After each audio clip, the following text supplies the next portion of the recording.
오 누나, 존나 예쁘네. 야, 번호 좀 줘봐라. 내가 네 매형해줄게. 낄낄거리는 동료들 사이에서 그는 앞날을 전혀 예상하지 못했습니다. 자신이 뱉은 가벼운 희롱이 얼마나 무거운 대가로 돌아올지를. 오늘의 사연은 이 사소하고 역겨운 악의에서부터 시작되었습니다. 20살 강준혁에게 입영 통지서는 피할 수 없는 현실이자 막연한 두려움이었다. 입대일 아침 어머니는 기어이 눈물을 보였다. 밤새 뜬 눈으로 아들의 훈련소 가는 길을 걱정했을 어머니의 마음이 밥상 위에 고스란히 차려져 있었다. 과묵한 아버지는 신문 뒤에 얼굴을 숨긴 채였지만 이따금씩 준혁을 향하는 무거운 시선에는 수만 가지 감정이 오가는 듯했다. 엄마 걱정 마세요. 대한민국 남자라면 누구나 가는 거잖아요. 밥 맛있게 먹고 씩씩하게 다녀오겠습니다. 준혁은 애써 밝게 웃으며 어머니를 안심시켰다. 하지만 짧게 깎은 머리만큼이나 어색하고 긴장된 마음은 숨길 수 없었다. 어머니의 걱정 어린 잔소리와 아버지의 말없는 어깨 두드림을 뒤로하고 현관문을 나서는 순간 준혁은 비로소 실감했다. 이제 정말 가는구나. 강원도 철원 제3보병사단 신병교육대대 앞은 전국 각지에서 모인 아들들과 그 가족들로 인산인해를 이루고 있었다. 저마다 아쉬움과 격려를 나누는 소란스러운 풍경 속에서 준혁은 어딘가 허전함을 느꼈다. 유일한 혈육이자 세상에서 가장 존경하는 누나 강수현. 그녀는 국방의 의무를 다하는 군인이었지만 하필 동생의 입대일에 중요한 임무가 겹쳐 함께하지 못했다. 서운한 마음이 드는 것은 어쩔 수 없었다. 그날 밤 준혁은 관물대에 놓인 작은 상자를 열었다. 누나가 입대 전날 밤 건네준 선물이었다. 상자 안에는 견고하고 남성적인 디자인의 은색 손목시계와 함께 정성스럽게 쓴 편지 한 통이 들어있었다. 사랑하는 내 동생 준혁아. 내 인생의 중요한 순간에 누나가 함께하지 못해 정말 미안하다. 지금쯤 얼마나 떨리고 무서울까. 하지만 준혁아, 군대는 너를 더 강하고 성숙한 남자로 만들어줄 거야. 두려워하지 말고 피하지도 말고 당당하게 맞서렴. 이 시계는 앞으로 내 시간을 지켜줄 테니 힘들고 외로울 때마다 시계를 보며 누나가 항상 내 곁에, 내 뒤에 버티고 서 있다는 사실을 잊지 마. 무슨 일이 있어도 너는 혼자가 아니야. 사랑한다, 내 동생. 건강하게 돌아와. 누나가. 준혁은 편지를 읽으며 울컥 차오르는 눈물을 삼켰다. 시계의 차가운 금속 감촉이 마치 누나의 단단한 격려처럼 느껴졌다. 그래, 누나도 군인인데. 나도 할 수 있어. 준혁은 시계를 손목에 차고 굳게 마음을 다잡았다. 그런데 거짓말처럼 입소식이 시작되기 직전 연병장 한편에 익숙한 인형이 나타났다. 위압감이 느껴질 정도로 각이 잡힌 전투복, 그 위로 선명하게 빛나는 대령 계급장. 바로 누나 강수연이었다. 바쁜 임무를 마치자마자 한달음에 달려온 것이다. 수연은 준혁에게 다가와 흐트러진 전투복 옷깃을 매만져 주었다. 강준혁 훈련병. 씩씩하네. 걱정 마. 훈련 잘 받고 건강한 모습으로 다시 만나자. 그녀의 목소리는 낮고 차분했지만 그 안에 담긴 따뜻함과 믿음은 준혁의 불안한 마음을 눈 녹듯 녹여주기에 충분했다. 준혁은 울음 섞인 목소리로 격려를 외쳤고 수연은 그런 동생의 어깨를 힘껏 잡아주었다. 누나의 등장은 짧았지만 그날 준혁에게는 세상 가장 큰 힘이 되었다. 혹독했던 훈련소 생활이 끝나고 준혁은 철책선이 지척인 제6보병사단 청성부대 예하의 한 대대로 자대 배치를 받았다. 처음에는 모든 것이 낯설고 어려웠지만 성실하고 싹싹한 성격 덕분에 선임들의 귀여움을 받으며 비교적 순탄하게 군 생활에 적응해 나갔다. 준혁에게 유일한 낙은 주말에 허락된 짧은 통화 시간이었다. 수화기 너머로 들려오는 누나의 목소리는 고된 일과를 버티게 하는 비타민과도 같았다. 누나, 나 오늘 사격 만발했다. 중대장님이 칭찬해 주셨어. 정말? 역시 내 동생이네. 장하다 강준혁. 평화는 길지 않았다. 준혁이 일병 계급장을 달고 분대의 실세였던 박철호가 병장이 되어 분대장을 맡게 되면서부터 생활관의 공기는 차갑게 변했다. 박철호는 입대 전부터 행실이 좋지 않기로 유명했고 군대라는 폐쇄된 조직 안에서 그의 포악함은 날개를 단 듯했다. 그는 유독 신병들을 괴롭히는 것을 낙으로 삼았고 그 중에서도 순하고 어수룩해 보이는 준혁은 그의 가장 좋은 먹잇감이었다. 사건의 발단은 사소했다. 어느 날 밤 박철호는 병사들을 모아놓고 관물대 검사를 시작했다. 그의 시선이 준혁의 관물대 한편에 붙어있는 사진 한 장에 꽂혔다. 단정한 제복을 입고 환하게 웃고 있는 수연의 증명사진이었다. 야, 강준혁. 이 여자 누구냐? 여자친구? 아니요, 누나입니다. 오, 누나? 존나 예쁘네. 야, 번호 좀 줘봐라. 내가 네 매형해줄게. 박철호의 희롱 섞인 말에 주변 병사들이 낄낄거렸다.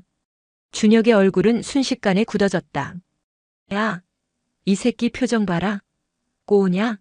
그러지 말고 연락처 좀 줘봐. 죄송하지만 그건 좀 곤란합니다.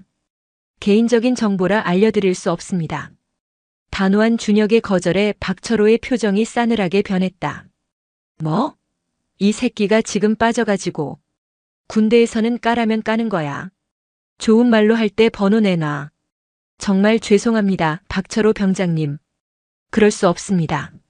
준혁이 끝까지 고개를 숙이자 박철호는 코웃음을 치며 준혁의 어깨를 강하게 밀쳤다. 허, 이 새끼 봐라. 배짱 한번 두둑하네. 좋아. 어디 한번 내가 이기나 해보자. 너 오늘부터 내 눈에 띄기만 해봐. 군 생활 아주 지옥으로 만들어줄 테니까. 그날 이후 박철호의 공언은 현실이 되었다.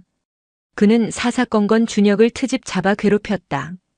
청소가 제대로 되지 않았다며 한겨울에 찬물로 바닥을 닦게 하고 전투화에 광이 나지 않는다며 밤새도록 전투화를 닦게 했다. 식사 시간에는 일부러 반찬을 빼앗거나 식판을 엎어버리기 일쑤였고 모두가 잠든 밤에는 준혁만 따로 불러내 온갖 욕설과 함께 얼차려를 주었다. 괴롭힘은 점점 더 악랄하고 집요해졌다. 박철호는 준혁의 가장 큰 자부심이자 약점인 누나를 걸고 넘어지며 인격적인 모멸감을 주었다. 야, 강준혁. 누나도 군발이라 몸이 근질근질하겠네. 내가 위로 좀 해줘야 하는 거 아니냐? 차마 입에 담을 수 없는 성적인 희롱이 이어질 때마다 준혁은 피가 거꾸로 솟는 분노를 느꼈지만 계급이라는 거대한 벽 앞에서 할 수 있는 것은 주먹을 꽉 쥐는 것뿐이었다. 저항은 곧 더 가혹한 폭력으로 돌아온다는 것을 이미 몸으로 깨달았기 때문이다. 준혁의 몸과 마음은 하루가 다르게 피폐해져 갔다. 밝았던 얼굴에는 그늘이 드리웠고 밤마다 악몽에 시달리며 잠을 설쳤다. 이대로는 죽을지도 모른다는 공포가 엄습했다.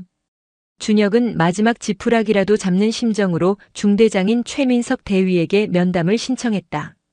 최 대위는 평소 병사들에게 관심이 없고 자신의 안위만 챙기는 인물로 평판이 자자했지만 그래도 장교라면 지휘관이라면 자신의 말을 들어줄 것이라는 신락 같은 희망이 있었다. 중대장님, 드릴 말씀이 있습니다. 무슨 일이야? 바쁘니까 용건만 간단히 해. 최 대위는 서류에서 눈을 떼지도 않은 채 귀찮다는 듯 물었다. 준혁은 떨리는 목소리로 용기를 내어 입을 열었다. 박철호 병장님이 저를 계속해서 괴롭히고 폭언과 폭행을 일삼고 있습니다. 제 가족에 대한 성희롱까지. 준혁의 말이 채 끝나기도 전에 최 대위는 인상을 찌푸리며 말을 끊었다. 뭐? 폭행? 너 뭔가 잘못한 거 아니야? 박 병장이 선임들 사이에서도 평판이 좋은데 그럴 리가 있나? 내가 군 생활 적응 못하고 꾀부리는 거겠지. 아닙니다. 정말입니다. 제발 믿어주십시오. 됐어. 앞으로 이런 사소한 일로 나 찾아오지 마. 남자 새끼가 그 정도도 못 참고 징징거려? 가서 내 할 일이나 똑바로 해. 최 대위의 반응은 절망 그 자체였다. 그는 준혁의 호소를 사소한 일 징징거림으로 치부하며 일말의 관심조차 보이지 않았다. 오히려 준혁을 문제 병사로 취급하는 듯한 그의 눈빛에 준혁은 마지막 희망의 끈마저 놓아버리고 말았다. 더 최악의 상황은 그날 밤에 벌어졌다. 최 대위가 면담 내용을 그대로 박철호에게 흘린 것이다. 강준혁이 너 꼰질렀으니까 알아서 관리 잘해라라는 식으로. 분노로 이성을 잃은 박철호는 생활관 소등이 되자마자 준혁을 창고로 끌고 갔다. 야, 강준혁. 이 개새끼가 감히 중대장한테 날 찔러? 내가 죽고 싶어서 환장을 했구나. 차가운 창고 바닥에서 무자비한 폭행이 시작되었다. 박철호의 군홧발이 준혁의 온몸을 짓밟았다. 비명조차 지를 수 없었던 준혁의 의식은 고통 속에서 희미해져 갔다. 이제 정말 끝이구나. 여기서 이렇게 죽는구나. 까무룩 정신을 잃어가던 준혁의 머릿속에 단 한 사람, 누나 강수연의 얼굴이 스쳐 지나갔다. 누나, 살려줘. 며칠 후 온몸이 멍투성이가 된 채 간신히 몸을 추스른 준혁은 결심했다. 이 지옥에서 벗어날 방법은 단 하나뿐이었다.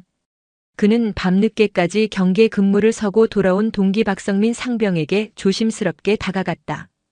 박 상병은 비록 나서지는 못했지만 평소 준혁이 당하는 것을 안타깝게 여기던 몇 안 되는 인물이었다. 성민아, 부탁이 하나 있어. 준혁은 꼬깃꼬깃한 편지 한 통을 내밀었다. 누나에게 보내는 편지였다. 하지만 편지에는 폭행이나 가혹행위에 대한 직접적인 언급은 없었다. 만에 하나 편지가 박철호의 손에 들어갈 경우를 대비한 것이었다. 대신 그는 누나와의 추억 그리고 자신의 무력함과 절망감을 암시하는 문장들로 편지를 채웠다. 누나 잘 지내지? 여기 생활이 생각보다 많이 힘들다. 요즘은 특히 정신적으로 좀 버거운 날이 많아. 어릴 때 내가 넘어져서 울고 있을 때 아무 말 없이 일으켜주던 누나가 갑자기 생각난다. 그때처럼 그냥 옆에 있어주면 좋겠는데 여긴 그럴 사람이 없네. 힘들 때마다 누나 생각하면서 버티고 있다. 휴가 나가면 제일 먼저 보고 싶다. 마지막 희망을 담은 편지를 건네며 준혁은 간절하게 속삭였다. 이것만이 유일한 탈출구였다. 그 편지가 대한민국 육군을 뒤흔들 거대한 폭풍의 시작이 될 것이라는 사실을 그때는 아무도 알지 못했다. 강준혁의 편지가 서울 용산의 국방부 청사에 도착하기까지는 꼬박 이틀이 걸렸다. 편지는 군사우편 시스템을 거쳐 강수연 대령의 집무실 책상 위에 조용히 놓였다. 수많은 보고서와 결제 서류 더미 속에서 삐뚤빼뚤한 동생의 손글씨가 담긴 낡은 편지 봉투는 유독 눈에 띄었다. 수연은 잠시 고된 업무에서 벗어나 반가운 마음으로 편지를 개봉했다. 동생의 안부를 묻는 평범한 내용이 이어졌다. 훈련 이야기, 동기들 이야기, 주말에 축구한 이야기까지. 수연의 입가에 옅은 미소가 번졌다. 하지만 편지를 다 읽어갈수록 그녀의 미소는 서서히 굳어갔다. 특히 마지막 문단에서 수연의 눈빛은 칼날처럼 예리하게 빛났다. 어릴 때 내가 넘어져서 울고 있을 때 아무 말 없이 일으켜주던 누나가 갑자기 생각난다. 그때처럼 그냥 옆에 있어주면 좋겠는데 여긴 그럴 사람이 없네. 나 혼자만 깊은 웅덩이에 처박혀 있는 것 같아. 보고 싶다 누나. 평범한 동생의 투정으로 넘길 수도 있는 문장이었다. 하지만 강수연은 자신의 동생을 누구보다 잘 알았다. 강준혁은 단 한 번도 나약한 소리를 하거나 무언가를 해달라고 조르는 아이가 아니었다. 언제나 씩씩했고 오히려 힘든 내색을 하지 않아 걱정일 정도였다. 강수연 대령은 동생의 편지를 몇 번이고 다시 읽었다. 나 혼자만 깊은 웅덩이에 처박혀 있는 것 같아. 동생의 절제된 비명과도 같은 이 문장이 그녀의 심장을 후벼 팠다. 분노가 머리끝까지 치밀었지만 그녀는 애써 냉정을 유지했다. 지금 당장 육군본부 감찰실에 전화를 걸어 부대를 뒤집어 엎는 것은 어려운 일이 아니었다. 하지만 그 전에 반드시 확인해야 할 것이 있었다. 동생의 상태였다. 편지의 내용이 과장은 아닌지 지금 동생이 어떤 상태에 놓여 있는지 제 눈으로 직접 확인해야만 했다. 그래야만 가장 정확하고 효과적인 다음 조치를 취할 수 있었다.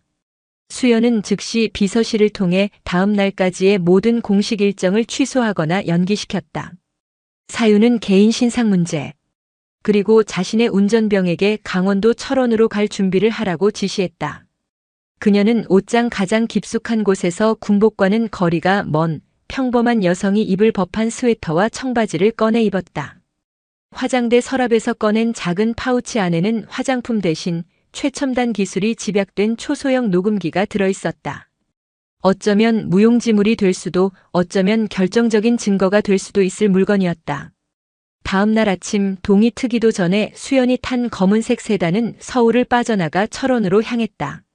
차창 밖으로 스쳐 지나가는 풍경은 눈에 들어오지 않았다. 그녀의 머릿속은 온통 동생에 대한 걱정과 앞으로 벌어질 상황에 대한 수만 가지 시뮬레이션으로 가득 차 있었다. 오전 10시. 육사단 수색대대 위병소에 도착한 수연은 강준혁 입영 면회를 신청했다. 신분증을 확인한 위병소 근무병은 그녀의 계급을 알아볼 리 만무했다. 그저 주말을 맞아 동생을 보러 온 예쁜 누나라고 생각할 뿐이었다. 잠시 후 면회실에서 마주한 동생의 모습에 수연은 억장이 무너져 내리는 것을 느꼈다. 입대 전 뽀얗고 통통했던 볼살은 온데간데 없이 사라지고 광대뼈가 드러날 정도로 헬쑥해져 있었다. 군복 소매 밖으로 드러난 손목은 시계가 헐거워 보일 정도로 가늘어져 있었고 무엇보다 그녀의 마음을 아프게 한 것은 동생의 눈빛이었다. 늘 총명하고 자신감 넘치던 그 눈은 이제는 겁에 질린 작은 짐승처럼 불안하게 흔들리며 주위를 살피고 있었다. 그리고 수연의 예리한 눈은 준혁이 자신도 모르게 왼쪽 다리를 살짝 저는 것과 웃옷깃 위로 희미하게 보이는 보랏빛 멍자국을 놓치지 않았다. 참상은 편지 속 글자보다 훨씬 더 깊고 잔혹했다. 준혁아. 수연의 목소리가 가늘게 떨려 나왔다. 누나.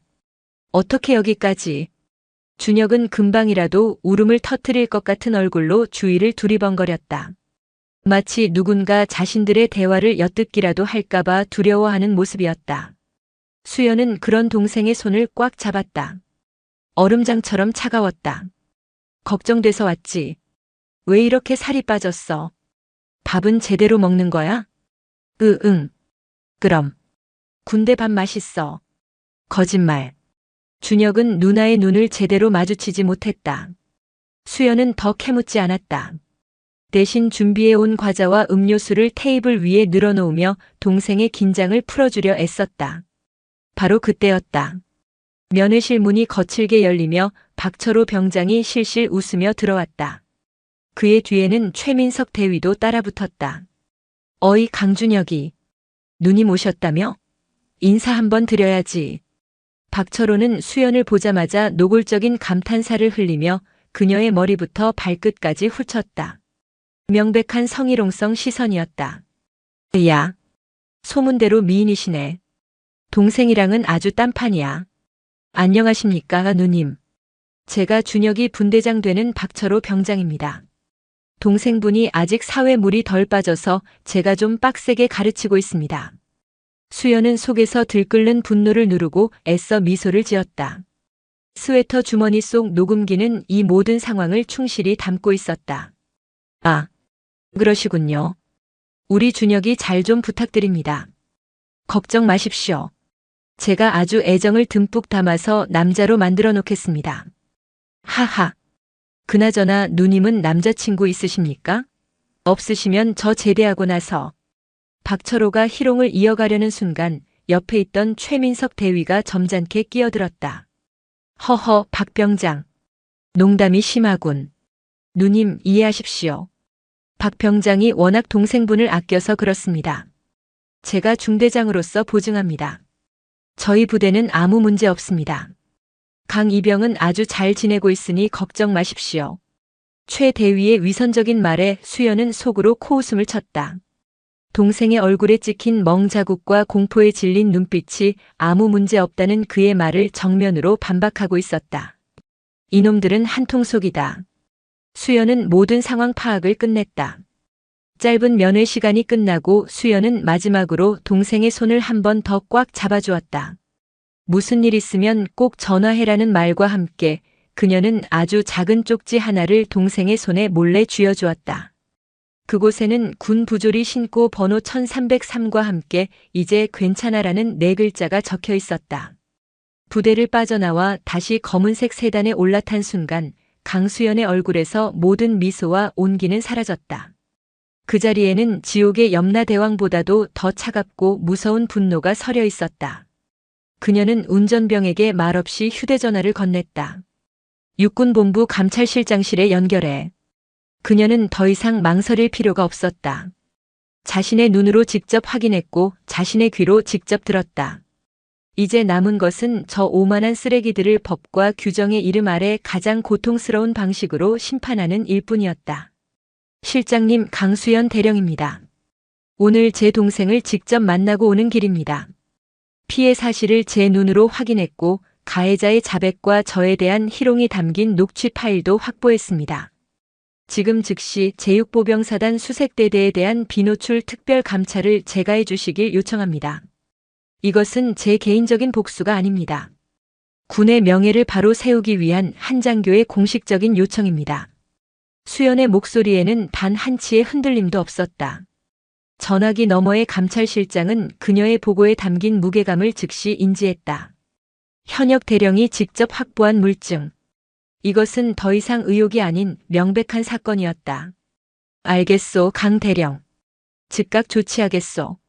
전화가 끊어지자 수연은 차창 밖을 보며 나지막이 은조렸다. 게임은 이제부터 시작이야. 강수연 대령의 전화는 계룡대 육군본부 감찰실에 작은 파장을 일으켰다. 감찰실장 이원종 준장은 수화기를 내려놓고 잠시 생각에 잠겼다. 현역 대령, 그것도 육사 출신의 핵심 인재가 직접 자기 동생의 일로, 그것도 물증까지 확보하여 신고해 온 사건. 이것은 단순한 병영 부조리 사건을 넘어 군의 기강과 지휘 체계의 신뢰성이 걸린 문제였다. 이 준장은 즉시 육군참모총장에게 직보했고 총장은 법과 원칙에 따라 한치의 의혹도 없이 신속하고 엄정하게 처리할 것을 지시했다. 그날 오후 육군본부 감찰실 내에서도 가장 유능하고 냉정하기로 소문난 인물들이 비밀리에 소집되었다. 팀장으로는 25년 경력의 베테랑 수사관 원동일 준이가 임명되었다. 그는 군 내부의 굵직한 비리 사건들을 수없이 파헤쳐온 저승사자로 불리는 인물이었다. 그의 팀에는 헌병대의 엘리트 수사관, 디지털 포렌식 전문가, 그리고 병사들의 심리 상태를 파악하는 데 능한 군 상담관까지 포함된 그야말로 최정의 드림팀이었다. 이원종 실장은 원준이에게 직접 임무를 하달했다. 원준이, 이번 건은 보통 사건이 아니야. 신고자의 신분도 그렇지만 내용 자체가 군의 근간을 흔들 수 있는 심각한 사안이다. 자네의 손에 감찰실 전체의 명예가 걸렸다고 생각하게. 사전 노출은 절대 금물이야. 내일 새벽 위장 차량으로 이동해서 육사단 사단장에게는 도착 직전에 통보하고 해당 대대에는 통보 없이 바로 진입한다. 목표는 증거 확보다. 서류, PC, 휴대전화는 물론이고 관련자들의 신병을 최우선으로 확보해야 해. 특히 피해 병사인 강준혁 이병의 안전과 심리 상태를 각별히 신경 쓰도록. 명심하겠습니다, 실장님. 원동일 준이의 눈빛이 서늘하게 빛났다. 그의 수사 인생에서 수많은 가해자들이 있었지만 그는 특히 부하를 지켜야 할 지휘관이 자신의 책임을 방기하거나 범죄에 가담하는 것을 가장 경멸했다. 다음 날 새벽 동이 트기도 전 어둠을 뚫고 검은색 민간용 세단 여러 대가 조용히 서울을 빠져나갔다. 차량 내부에는 군복 대신 사복을 입은 감찰팀 요원들이 날카로운 눈빛으로 앉아 있었다. 그들의 목적지는 강원도 철원 제6보병사단이었다. 같은 시각 수색대대 막사에서는 아무것도 모른 채 하루가 시작되고 있었다. 박철호 병장은 전날 강준혁의 누나가 다녀간 이후 심기가 불편했다. 예쁘기는 했지만 어딘가 모르게 자신을 꿰뚫어보는 듯한 그 눈빛이 마음에 걸렸다. 그는 괜한 트집을 잡아 아침 점호부터 강준혁을 몰아세웠다. 야, 강준혁. 어제 누나 보고 와서 좋았냐? 아주 얼굴에 웃음꽃이 폈네. 군기가 빠져가지고. 오늘 훈련 때 아주 다리 몽둥이를 부러뜨려 줄 테니까 각오해. 준혁은 그저 고개를 숙일 뿐이었다. 누나가 다녀간 뒤 그의 손에 남은 작은 쪽지는 유일한 희망이었지만 동시에 두려움의 근원이기도 했다. 정말 이 번호로 전화하면 무언가 바뀔까? 그러다 더 큰 보복을 당하면 어떡하지? 그의 마음은 희망과 절망 사이에서 위태롭게 흔들리고 있었다. 오전 9시 정각. 대대 전체의 아침 훈련 준비로 분주하던 바로 그 순간이었다. 대대 정문을 지키던 위병소 근무병의 눈이 휘둥그레졌다. 아무런 사전 연락도 없이 민간 차량 여러 대가 멈추지 않고 위병소를 그대로 통과해 대대 본부 건물 앞에 멈춰 섰기 때문이다. 차에서 내린 남자들의 날카로운 인상과 위압적인 분위기에 위병 소장은 본능적으로 비상벨을 눌러야 할지 고민했다. 그들 중 가장 선두에 있던 원동일 준이가 막사로 향하며 나지막이 말했다. 지금부터 시작이다. A팀은 행정반과 중대장실, B팀은 생활관 전체를 통제한다. C팀은 즉시 강준혁 이병과 박철호 병장, 최민석 대위의 신병을 확보해. 한 놈도 놓치지 마. 쾅! 감찰팀 요원들이 행정반과 각 생활관의 문을 동시에 열어젖혔다. 전원 동작 그만. 모두 하던 일 멈추고 주목. 육군본부 감찰실에서 나왔다. 지금부터 이 시간부로 본부 주간 특별감찰을 실시한다. 사복 차림의 요원들이 감찰실 신분증을 꺼내 보이자 훈련 준비를 하던 병사들과 간부들은 그 자리에 얼어붙었다. 행정반에서는 당황한 행정보급관이 무언가 말하려 했지만 요원들은 아랑곳하지 않고 모든 서류 캐비닛에 통제선을 붙이고 PC의 전원을 강제로 내렸다. 생활관에서는 더 큰 혼란이 벌어졌다. 요원들은 병사들에게 일체의 움직임을 금지시키고 관물대와 개인 소지품을 조사하기 시작했다. 박철호는 자신의 생활관에 들이닥친 요원들을 보고 욕설을 내뱉었다. 뭐야, 이 개새끼들은. 여기가 어디라고 함부로. 하지만 그의 저항은 건장한 요원 2명에게 양팔이 붙들리며 간단히 제압당했다. 박철호 병장, 가혹행위 및 폭행 혐의로 조사한다. 넌 변호사를 선임할 권리가 있고 묵비권을 행사할 수 있지만 그게 너한테 유리하지는 않을 거다. 한편 중대장실에서 커피를 마시던 최민석 대위는 문을 박차고 들어온 원준이와 직접 마주했다. 누구십니까? 지금 이게 무슨 무례한 행동입니까? 육군본부 감찰실 원동일 준이다. 최민석 대위, 자네는 지금부터 모든 지휘 권한을 정지한다. 직무유기 및 뇌물수수 혐의다. 순순히 조사에 협조하는 게 좋을 거야. 자네 군 생활 여기서 끝내고 싶지 않다면. 원준이의 서늘한 말에 최 대위의 얼굴은 하얗게 질려버렸다. 그 모든 혼란의 한가운데 한 젊은 감찰관이 훈련 준비를 하던 강준혁에게 다가왔다. 그는 겁에 질려 떨고 있는 준혁의 어깨를 가만히 잡았다. 강준혁 이병 맞나? 예. 따라와라. 넌 더 이상 피해자가 아니다. 이 사건의 가장 중요한 증인이다. 우리가 널 보호한다. 이제 아무것도 두려워할 필요 없어. 준혁은 얼떨떨한 표정으로 요원을 따라 막사를 나섰다. 그가 지나치는 복도에서는 방금 전까지 자신을 괴롭히던 선임들이 속수무책으로 제압당하고 있었다. 자신을 벌레 보듯 하던 중대장은 사색이 된 채 고개를 숙이고 있었다. 이 모든 것이 비현실적이었다. 어제 누나가 쥐어준 작은 쪽지. 그 안에 담긴 이제 괜찮아라는 4글자가 이렇게 거대한 현실이 되어 눈앞에 펼쳐지고 있었다. 준혁은 자신을 태우기 위해 대기하고 있던 검은색 세단에 올라탔다. 차창 밖으로 보이는 부대의 풍경은 아비규환 그 자체였다. 하지만 이상하게도 준혁의 마음은 2차 세계대전이 끝난 날처럼 평온했다. 강준혁이 탑승한 검은색 세단은 그의 소속 대대를 벗어나 사단 본부 영내에 위치한 한적한 건물 앞에 멈춰 섰다. 군사경찰대의 조사실과 면담실이 위치한 곳이었다. 차에서 내린 준혁은 자신을 호위하는 감찰관을 따라 조용한 복도를 걸었다. 사방은 서늘한 정적으로 가득했고 간간히 들려오는 타자 소리만이 그 정적을 깨고 있었다. 이곳은 그가 있던 생활관과는 공기부터 다른 엄격한 법과 규율만이 존재하는 공간이었다. 준혁이 안내된 곳은 차가운 조사실이 아닌 따뜻한 조명이 켜진 작은 상담실이었다. 푹신한 소파와 작은 탁자가 놓여 있었고 인자한 인상의 중년 여군이 그를 맞았다. 군복에 달린 계급장은 상담준 사관. 감찰팀에 소속된 전문 심리 상담관이었다. 강준혁 이병 맞죠? 편하게 앉아요. 여기는 아무도 그쪽을 다그치거나 혼내지 않아요. 그냥 편안하게 있었던 일들을 이야기해주면 됩니다. 목마를 테니 주스라도 한잔 할래요? 상담관의 부드러운 말투에 극도로 긴장해 있던 준혁의 몸에서 조금씩 힘이 빠져나갔다. 그는 지난 몇 달간의 일을 어디서부터 어떻게 이야기해야 할지 막막했다. 하지만 상담관은 그를 재촉하지 않고 일상적인 질문부터 시작하며 준혁의 마음을 천천히 열었다.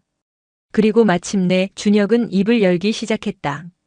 처음에는 띄엄띄엄 단어 위주로 나오던 그의 이야기는 점차 구체적인 문장이 되어 흘러나왔다. 박철호 병장이 자신의 관물대에서 누나의 사진을 보고 처음 희롱하던 그날 밤의 일.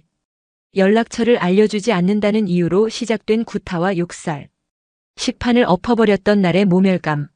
한겨울의 속옷바람으로 화장실 청소를 해야 했던 치욕.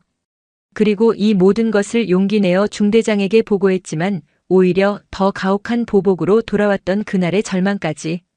이야기를 하는 내내 준혁은 여러 번 울먹였고 말을 잇지 못했다. 그럴 때마다 상담관은 조용히 기다려주며 그의 등을 토닥여 주었다. 처음으로 자신의 끔찍했던 경험을 온전히 털어놓을 수 있는 안전한 공간이 주어진 것이다. 몇 시간에 걸친 그의 진술은 한 글자도 빠짐없이 기록되었고 그것은 이 사건의 진실을 구성하는 가장 중요한 기둥이 되었다. 한편 같은 건물의 다른 조사실에서는 전혀 다른 풍경이 펼쳐지고 있었다. 최민석 대위는 자신의 앞에 앉은 원동일 준이를 애써 담담한 표정으로 마주보고 있었다. 그는 자신이 장교라는 사실을 무기 삼아 상황을 통제할 수 있다고 믿었다. 원준이님, 다시 한번 말씀드리지만 이건 과도한 조치입니다.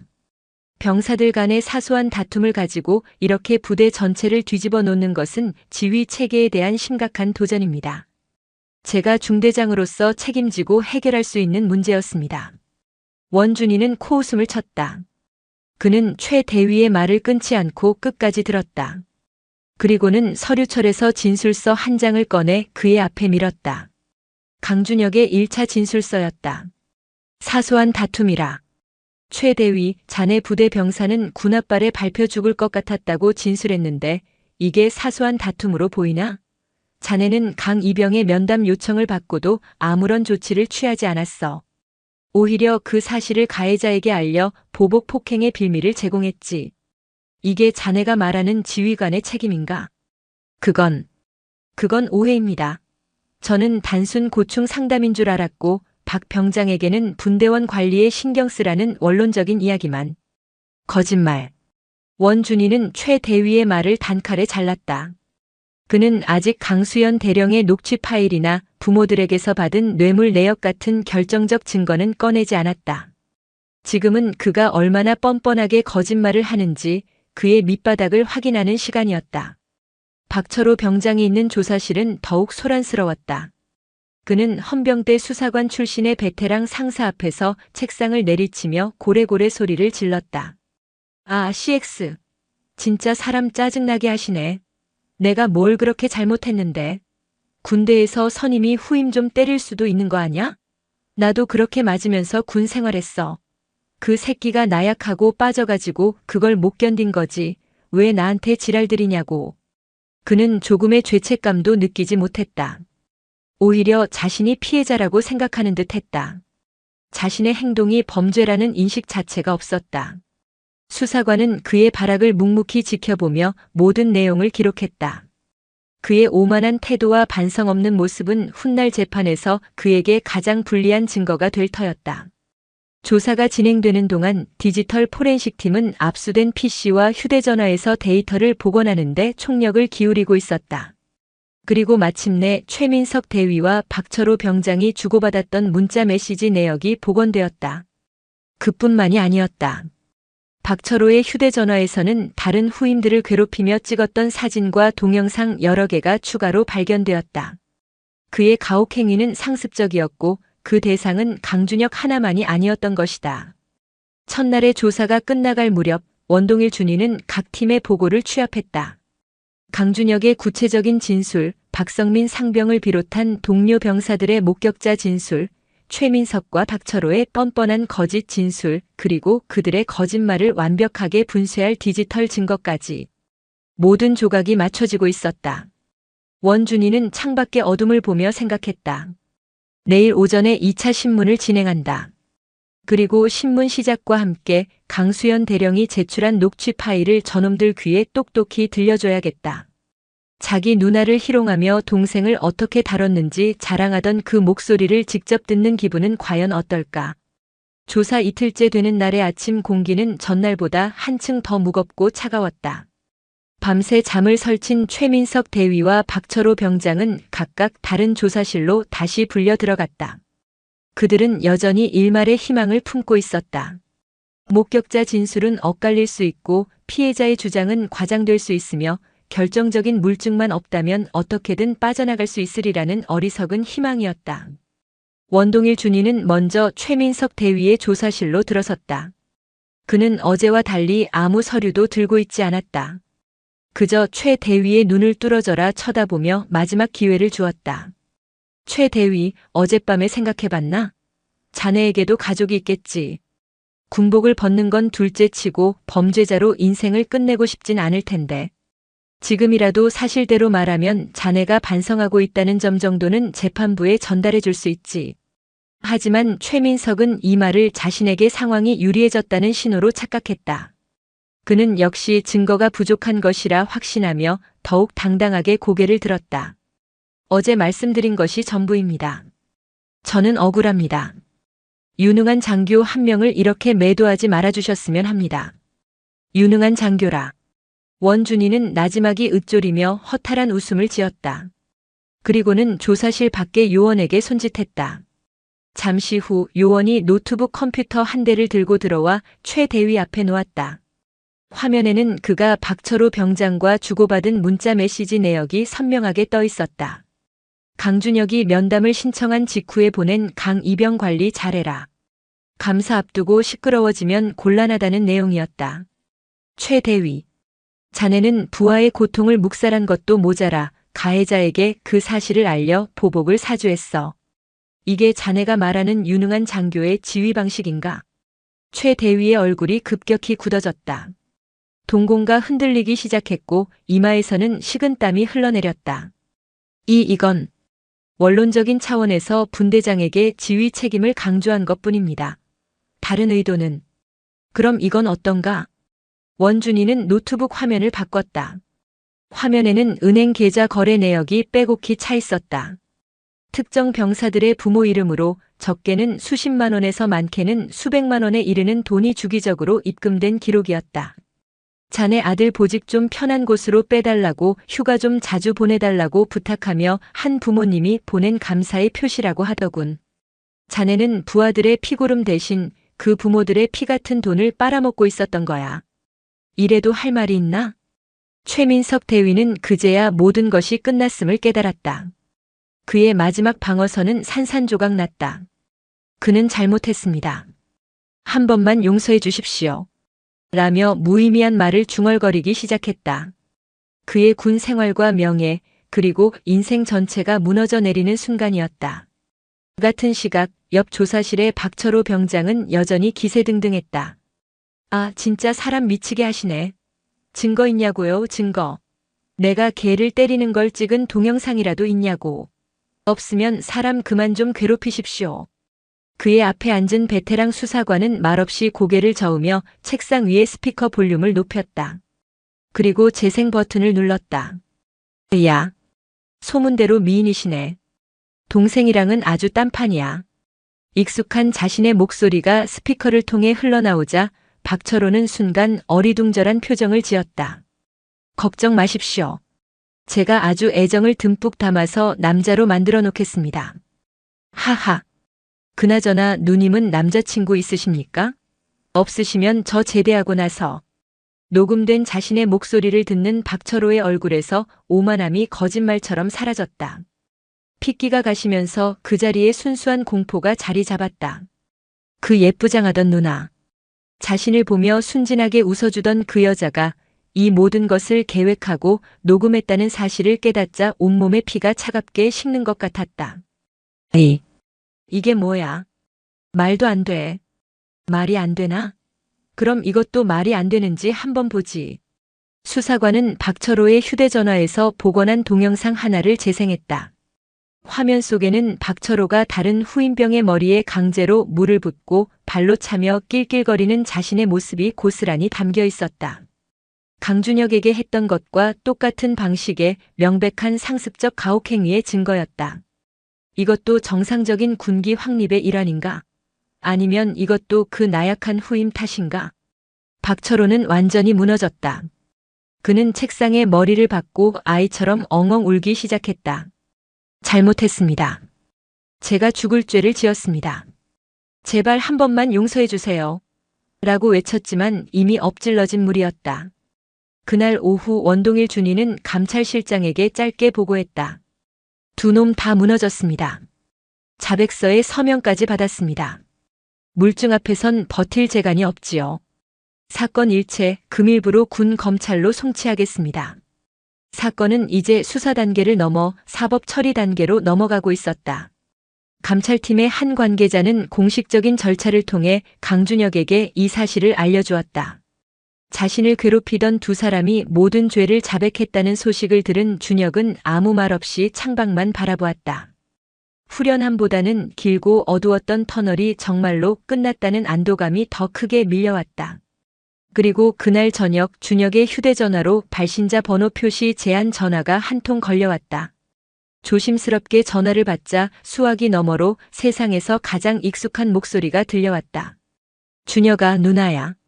이제 정말 다 끝났어. 누나 강수연이었다. 그녀는 공식적으로 사건에 개입할 수 없었지만 동생에게 이 소식만큼은 직접 전해주고 싶었던 것이다. 준혁은 수화기를 붙잡고 조용히 눈물을 흘렸다. 고마워, 누나. 라는 말밖에 할 수가 없었다. 이제 법의 심판이 남아있었지만 준혁에게 있어 전쟁은 오늘로써 완전히 끝난 셈이었다. 몇 달 후 제3군단 군사법원에서 마침내 박철호와 최민석에 대한 첫 공판이 열렸다. 군사재판은 일반 법원보다도 더 엄숙하고 위계가 분명한 분위기 속에서 진행되었다. 피고인석에 앉은 두 사람의 모습은 초라하기 그지없었다. 한때 부하들 위에 군림하며 폭력을 휘두르던 박철호는 고개를 푹 숙인 채 덜덜 떨고 있었고 자신의 안위와 경력만을 중시하던 최민석은 넋이 나간 사람처럼 허공만 응시하고 있었다.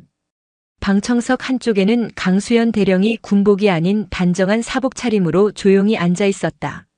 그녀는 사건의 중요 참고인이자 피해자의 가족으로서 재판을 지켜보고 있었다. 그녀의 옆자리에는 휴가를 나온 강준혁이 굳은 표정으로 앉아 있었다.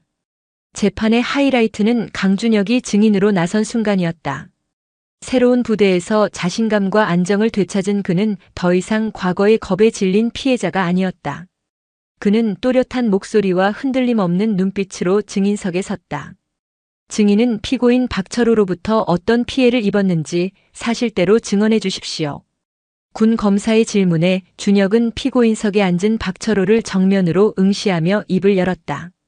피고인 박철호는 상습적으로 저에게 폭언과 욕설을 퍼부었으며 제 가족에 대한 성적인 모욕을 일삼았습니다.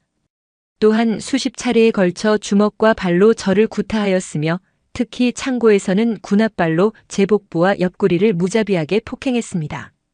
그의 목소리에는 원망이나 분노가 아닌 겪었던 사실을 건조하게 전달하는 단호함이 실려 있었다. 그의 당당한 태도는 그가 겪은 고통의 깊이와 그것을 이겨낸 용기를 동시에 증명하고 있었다. 증인은 이러한 사실을 당시 중대장이었던 피고인 최민석에게 보고한 사실이 있습니까? 예, 있습니다.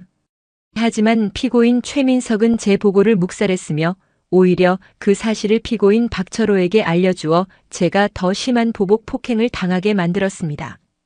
준혁의 증언은 재판의 향방을 결정짓는 쐐기였다. 이어진 재판 과정에서 감찰팀이 확보했던 녹취 파일과 동영상, 문자 메시지, 계좌 내역 등의 증거들이 차례로 공개될 때마다 피고인들은 아무런 반박도 하지 못했다. 마침내 선고 공판일. 군 판사는 엄숙한 목소리로 판결문을 읽어내려갔다. 피고인 박철호. 상관의 지위를 이용하여 장병의 기본권을 유린하고 군의 기강을 무너뜨린 죄질이 극히 불량하며 반성의 기미가 보이지 않아 엄중한 처벌이 불가피하다. 이에 피고인을 징역 5년에 처하고 법무부에 병역 기록 변경을 요청한다. 피고인 최민석. 부하를 보호해야 할 지휘관의 책무를 방기하고 범죄를 은폐사주하였으며 직위를 이용해 사익을 취하는 등 군인의 명예를 심각하게 실추시켰다. 이에 피고인을 파면하고 징역 8년 및 추징금 2억 원에 처한다. 땅, 땅, 땅. 법봉 소리가 법정 안에 울려 퍼지며 길었던 싸움의 끝을 알렸다. 박철호는 그 자리에 주저앉아 오열했고 최민석은 모든 것을 포기한 듯 눈을 감았다. 정의는 더디지만 반드시 실현된다는 진리가 증명되는 순간이었다. 재판정을 나온 준혁은 말없이 하늘을 올려다보았다. 곁에 있던 수연이 동생의 어깨를 가만히 감싸 안았다. 이제 정말 모든 것이 끝났다. 그리고 몇 년의 세월이 흘렀다. 강준혁은 만기 전역 후 복학하여 심리학 공부에 매진했다. 군에서의 경험은 그에게 지울 수 없는 상처를 남겼지만 동시에 다른 사람의 상처를 보듬는 사람이 되겠다는 새로운 꿈을 주었다. 그는 졸업 후 청소년 상담사가 되었고 특히 학교 폭력이나 가정 폭력의 그늘에 있는 아이들의 마음을 어루만지는 일에 헌신했다. 그는 더 이상 과거의 상처에 매여 사는 피해자가 아닌 자신의 상처를 디딤돌 삼아 타인을 구원하는 단단한 어른으로 성장했다. 강수연 대령은 군 내에서 철의 여인이자 가장 존경받는 지휘관으로 불리며 자신의 길을 닦아나갔다. 그녀는 대한민국 최초의 여성 보병 사단장이 되었고 그녀가 지휘하는 부대는 가장 훈련 강도가 높지만 동시에 단 한 건의 병영 부조리도 없는 가장 건강한 부대로 명성을 떨쳤다. 그녀의 존재 자체가 군 개혁의 상징이 되었다. 어느 맑은 가을날 준혁이 운영하는 작은 상담센터의 개소식에 수연이 찾아왔다. 화려한 제복 대신 편안한 니트 차림이었다. 상담센터의 이름은 한결같이였다. 이름 좋네. 한결같이. 누나가 나한테 늘 한결같이 대해줬던 것처럼 나도 아이들에게 그런 사람이 되고 싶어서. 두 사람은 상담센터 앞 작은 벤치에 나란히 앉아 따뜻한 커피를 마셨다. 이제는 그 누구보다도 강인해 보이는 동생을 보며 수연이 미소 지었다. 준혁아, 그때 혼자서 얼마나 무서웠어? 수연이 처음으로 물었다. 준혁은 잠시 먼 곳을 바라보다가 이내 환하게 웃으며 대답했다. 무서웠지. 근데 괜찮았어. 어차피 무슨 일이 있어도 우리 누나가 나 구하러 올 거라는 거 알고 있었으니까. 그 말에 수연의 눈시울이 붉어졌다. 두 사람은 말없이 서로를 바라보았다. 한 명은 나라를 지키는 가장 강한 방패가 되었고 다른 한 명은 상처 입은 마음을 지키는 가장 따뜻한 방패가 되었다. 깊고 어두운 웅덩이에 빠졌던 그날의 연약한 남매는 이제 각자의 자리에서 세상을 지키는 빛나는 존재로 다시 태어나 있었다. 그들의 등 뒤로 비치는 가을 햇살이 유난히 따스했다. 오늘 사연 모음집의 이야기 어떠셨나요? 구독과 좋아요, 그리고 당신은 어디서 보고 계신지 댓글로 남겨주세요. 여러분의 응원이 사연 모음집에는 큰 힘이 됩니다. 감사합니다. 이 가짜 군복은 또 뭐야? 할배, 이 옷 동묘에서 주었지? 손주를 보기 위해 한달음에 달려온 노병에게 쏟아지는 차가운 경멸과 무시. 하지만 낡은 군복 속에 숨겨진 것은 동묘의 고물이 아닌 모두가 고개 숙이는 살아있는 전설의 무게였습니다. 곧 한 통의 전화가 모든 것을 뒤엎고 진짜 명예가 무엇인지 증명하기 시작합니다. 2024년 7월 새벽 4시. 세상 모든 것이 정지한 듯한 그 시간에 2층짜리 낡은 주택의 가장 꼭대기층, 손바닥만 한 옥탑방에 불이 켜졌다. 방의 주인은 올해 85의 박태진 할아버지였다. 그의 하루는 언제나 남들보다 서너 시간 먼저 시작되었다. 좁은 방 한쪽 벽에는 낡고 색바랜 군복 한 벌이 옷걸이에 걸려 먼지 하나 없이 반듯하게 걸려 있었다. 그 옆으로는 빛바랜 흑백 사진 한 장이 낡은 나무 액자에 담겨 있었다. 1960년대 후반 맹렬했던 베트남의 정글 속에서 찍은 사진이었다. 앳된 얼굴의 청년 박태진과 그의 전우들이 진흙투성이 군복을 입고 어깨동무를 한 채 환하게 웃고 있었다. 사진 속 청년들의 눈빛은 두려움과 고단함 속에서도 꺾이지 않는 푸른 기상으로 빛나고 있었다. 태진 할아버지는 조용히 일어나 벽에 걸린 달력을 물끄러미 바라보았다. 오늘 날짜 위에는 붉은색 동그라미가 여러 겹쳐져 있었다. 그 옆에는 삐뚤빼뚤하지만 힘있는 글씨로 우리 강아지 로운이 수료식이라고 적혀 있었다. 벌써 그날이 왔구만. 나지막이 은조리는 그의 목소리에는 깊은 세월의 흔적과 함께 설렘이 묻어났다. 하나뿐인 손주 이로운. 어릴 적부터 유난히 할아버지를 따랐던 그 아이가 작대기 같은 몸으로 해병대에 가겠다고 했을 때 집안은 발칵 뒤집혔다. 아들 내외는 요즘 세상에 누가 사서 고생하냐며 펄펄 뛰었지만 로운이는 고집을 꺾지 않았다. 할아버지가 걸어오신 길이 자랑스러워서요. 저도 한 번은 진짜 사나이가 되어보고 싶어요. 그 한마디에 태진 할아버지는 더 이상 손주를 말릴 수 없었다. 그저 말없이 손주의 등을 두드려 주었을 뿐이다. 그렇게 떠나보낸 손주가 6주간의 맹렬한 훈련을 마치고 드디어 진짜 해병으로 거듭나는 날. 태진 할아버지는 며칠 전부터 오늘을 위해 모든 것을 준비했다. 그는 조심스럽게 부엌으로 향했다. 옥탑방에 딸린 부엌이라고 해봐야 낡은 싱크대와 휴대용 가스버너 하나가 전부였다. 그는 며칠 전 큰맘 먹고 정육점에서 사온 한우를 꺼냈다. 손주가 가장 좋아하는 소불고기를 해줄 요량이었다. 이놈아, 훈련소밥이 입에 맞을 리가 없지. 이거라도 실컷 먹여야. 혼잣말을 하며 그는 익숙한 솜씨로 고기를 양념에 재우기 시작했다. 간장, 설탕, 다진 마늘과 파, 후추를 섞어 조물조물 묻히는 그의 손등에는 검버섯과 함께 굵고 깊은 흉터들이 자리 잡고 있었다. 젊은 날 이국의 정글에서 적의 파편과 칼날이 남기고 간 영광의 상처들이었다. 고기를 재워놓고 나서는 계란말이를 준비했다. 계란을 여러 개 풀어 곱게 채 썬 당근과 파를 넣고 정성껏 부쳐냈다. 혹여나 모양이 흐트러질까 김발에 단단히 말아 식히는 모습은 마치 중요한 의식을 치르는 장인처럼 진지했다. 마지막으로 보온 도시락통에 갓 지은 따끈한 밥을 가득 눌러 담고 정성껏 만든 불고기와 계란말이 그리고 손수 담근 깻잎장아찌와 멸치볶음을 차곡차곡 채웠다. 이 모든 것을 준비하는 내내 그의 입가에는 흐뭇한 미소가 떠나지 않았다. 도시락 준비를 마친 시간은 새벽 6시. 동쪽 하늘이 푸르스름한 빛으로 물들기 시작했다. 태진 할아버지는 방으로 돌아와 벽에 걸린 군복을 조심스럽게 내렸다. 1960년대에 보급되었던 구형 전투복이었다. 수십 년의 세월이 흘렀지만 좀먹은 곳 하나 없이 완벽하게 보관되어 있었다. 왼쪽 가슴에는 해병대 제2여단 청룡부대를 상징하는 부대 마크와 함께 그의 이름 박태진이 새겨진 낡은 명찰이 붙어 있었다. 그는 마치 성물을 다루듯 조심스럽게 전투복을 입기 시작했다. 바지를 입고 전투복 상의의 단추를 하나하나 채워나갔다. 옷은 오래전 그의 몸에 맞춘 듯 꼭 맞았다. 세월이 흘러 등은 조금 굽고 어깨는 좁아졌지만 군복을 입자 그의 몸에서는 신기하게도 꼿꼿한 기상이 뿜어져 나왔다. 마지막으로 해병대의 상징인 팔각모를 썼다. 챙 아래로 드러난 그의 깊은 눈매는 85 노인의 것이라고는 믿기지 않을 만큼 형형하게 빛났다. 거울 앞에 선 그는 자신의 모습을 물끄러미 바라보았다. 거울 속에는 가난한 옥탑방 노인이 아닌 수십 년의 세월을 뛰어넘은 대한민국 해병대 하사 박태진이 서 있었다. 필승. 나지막한 경례 구호와 함께 그는 거울 속 자신에게 거수 경례를 붙였다. 절도 있고 힘있는 동작이었다. 몸이 기억하는 수만 번의 반복이 만들어낸 결과였다.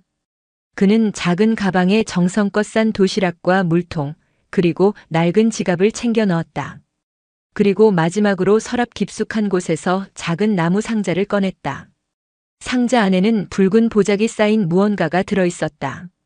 보자기를 풀자 5.56 소총 탄피로 만든 낡은 목걸이가 모습을 드러냈다.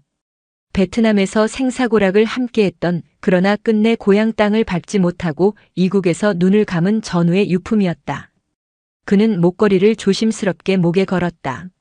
차가운 금속의 감촉이 심장께에 닿자 그는 잠시 눈을 감고 먼저 간 전우의 이름을 나지막이 불렀다. 만식아, 나 오늘 내 조카뻘 되는 우리 손주 보러 간다. 하늘에서 너도 잘 지켜봐 주라. 모든 준비를 마친 그는 조용히 방문을 열고 밖으로 나섰다. 옥상에서 내려다본 서울의 새벽은 분주하게 깨어나고 있었다. 그는 가파른 계단을 조심스럽게 내려와 세상 속으로 발을 내디뎠다. 그의 목적지는 경상북도 포항, 대한민국 해병대의 심장이 뛰는 곳, 해병대 교육훈련단이었다. 서울역은 이른 아침부터 오가는 사람들로 붐볐다. 태진 할아버지는 매표소 창구 앞에 줄을 서서 포항행 7시 30분 출발 KTX 표 한 장을 끊었다. 창구 직원은 낡은 군복을 입은 노인을 신기한 듯 쳐다봤지만 그는 아랑곳하지 않고 묵묵히 표를 받아들었다. 플랫폼으로 내려가자 날렵한 유선형의 KTX 열차가 그를 기다리고 있었다. 열차에 올라 지정된 좌석에 앉은 그는 차창 밖으로 빠르게 스쳐 지나가는 서울의 풍경을 바라보았다. 빌딩 숲과 아파트 단지, 한강의 다리들을 지나자 열차는 속도를 높이며 남쪽으로 향했다. 덜컹거리는 규칙적인 진동 속에서 그는 잠시 눈을 감았다. 그러자 수십 년 전의 기억이 파노라마처럼 눈앞에 펼쳐졌다. 1968년 베트남 꽝남성. 숨막히는 정글의 열기 속 온몸은 땀으로 흠뻑 젖었다. 귓가에는 매미 소리인지 총성인지 모를 이명이 윙윙거렸다. 당시 28배 박태진 하사는 분대원 8명을 이끌고 적의 보급로를 차단하기 위한 매복 작전에 투입되었다. 칠흑 같은 어둠 속에서 숨을 죽인 지 꼬박 이틀째.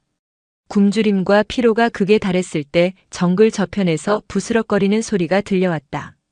베트콩 한 개 중대가 이동하는 것이었다. 전원 발사하지 마. 위치 발각되면 끝장이다. 태진은 분대원들에게 단호하게 명령했다. 압도적인 수적 열세. 섣불리 교전을 시작했다가는 전멸을 면치 못할 상황이었다. 그는 분대원들을 이끌고 조용히 철수를 시작했다. 하지만 그때 분대의 막내였던 김일병이 긴장한 나머지 발을 헛디뎌 수통을 떨어뜨리고 말았다. 깡! 하고 정글의 정적을 깨는 날카로운 소리. 즉시 사방에서 불빛이 번쩍이며 총알이 비처럼 쏟아졌다. 제기랄. 전원 엎드려. 엄폐물 찾아.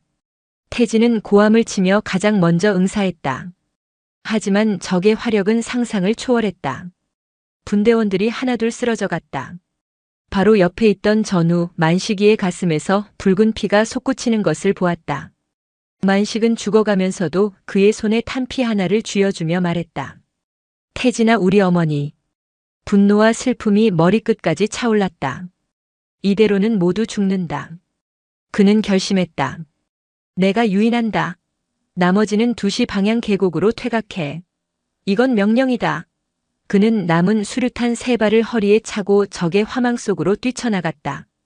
이 빌어먹을 놈들아. 나 여기 있다.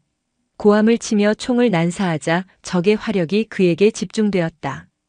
그 틈을 타 살아남은 분대원 3명이 간신히 퇴로를 확보할 수 있었다. 그는 총알이 빗발치는 정글을 미친 듯이 헤집고 다녔다. 팔과 다리에 파편이 박히고 총알이 스쳐 지나갔지만 고통을 느낄 겨를도 없었다. 기적적으로 살아남아 부대로 복귀했을 때 그는 만신창이가 되어 있었다. 이 작전으로 그는 무공훈장을 받았지만 8명의 분대원 중 4명을 잃었고 그 자신도 평생 지워지지 않을 상처를 얻었다. 손님, 어르신. 다 왔습니다.